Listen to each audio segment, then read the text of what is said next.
iyadoo muddooyinkii la soo dhaafay degmada gaalkacyo deegaanada hoos yimaada ay ku tababaranayeen ciidamo ka tirsan kuwa dowladda Puntland ayaa waxaa tababar maanta loogu soo xiray ciidamada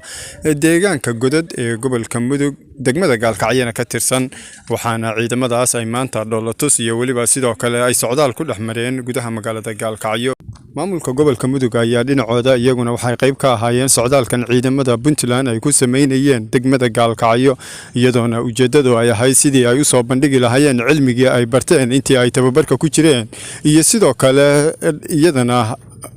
in gobolka Mudug ay ciidamo u soo tababarteen isla markaasna ammaanka sidii wax looga qaban lahaa iyo waliba dilalka qorsheysan ee ka dhaca gudaha degmada gaalkacyo iyo furashada moobilada muddooyinkii la soo dhaafay ku badnaa deegaanada Puntland gaar ahaan degmada gaalkacyo waxaana arintan sidoo kale ay ku soo aadaysaa iyadoo xilliga bisha barakaysan ee Ramadaan la guda galo